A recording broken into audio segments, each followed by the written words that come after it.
dinheiro ia passar aquela lei. Só que isso não aconteceu. Francisco veio aqui, retornou e não mais com insatisfação. Aí ele já retornou com várias interrogações emocionais, psicológicas, internas.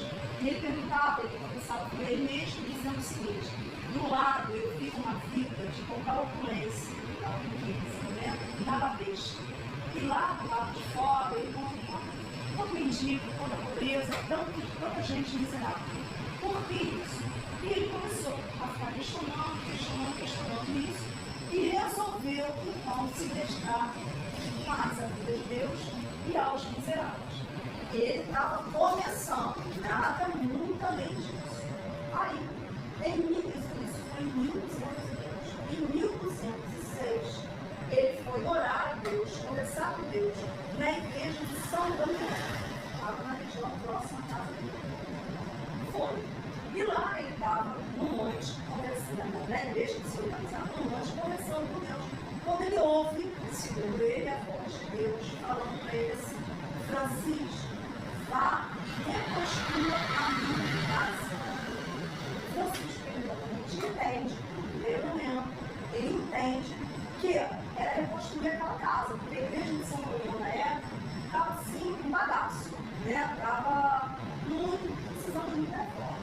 Aí ele vai, o pai, que era o rico comerciante da época, ele pega parte disso, vende e começa a reconstruir a igreja de São Damião. Aí foi. Aí a maioria do pessoal já sabe, que deu uma discussão e tal. Isso em 1206. Em 1208, Francisco resolve oficializar esse trabalho dele. Mas olha só, gente, Francisco veio de uma educação religiosa. Ele estudava no colégio episcopal. Então, para ele, era muito importante ele ter a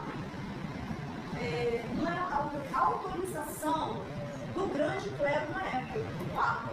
Então, ele resolveu ir ao Papa. Aí ele foi ao Papa. E somente em 2000, em 1200, eu acabei de ver o nosso outro tarefeiro, Oswaldo, grande palestrante, aí em 1219, ele conseguiu, o Papa deu a autorização da ordem. A ordem era a seguinte: ordem dos irmãos mendigos de pacientes. Da época, uma restrição dentro desse irmão. Ordem dos irmãos mendigos de pacientes. E aí, Francisco, já com seus amigos, discípulos e tal, saem a pregar a ordem dele. A base era obediência. A obediência, a castidade, não ter posse alguma e dividir o que é gente, unicamente a pobreza, nada mais do que a pobreza. E aí foi peregrinar. No meio do caminho, ele foi para um campo, ele foi para a Terra Santa. Nesse caminho para a Terra Santa, ele foi preso por um sultão, né? E aí o sultão pegou ele cheio de mania, cheio de deboche, começou a falar: você pobre desse jeito, sujo, imundo, né? Com essa sandália já toda furada.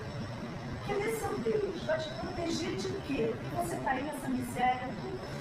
E aí o Francisco, para mostrar a superioridade cristã, da fé cristã na época, resolveu andar sobre brasas, né?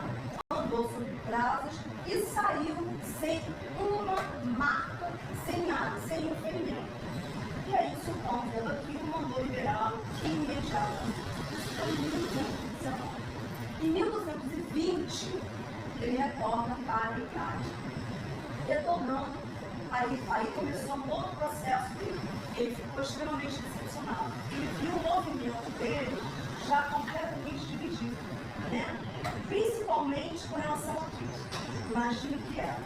O pessoal estava questionando a questão da pobreza. Então o pessoal estava dando um jeitinho para cá, um jeitinho para lá, para aquele texto não ficar tão rígido do jeito que está.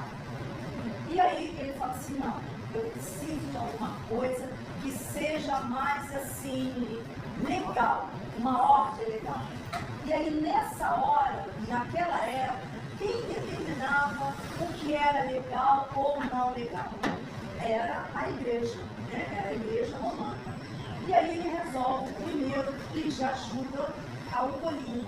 O Ugolino era o cardeal da época. Né? E aí ele foi lá e falou assim, olha, o texto é esse.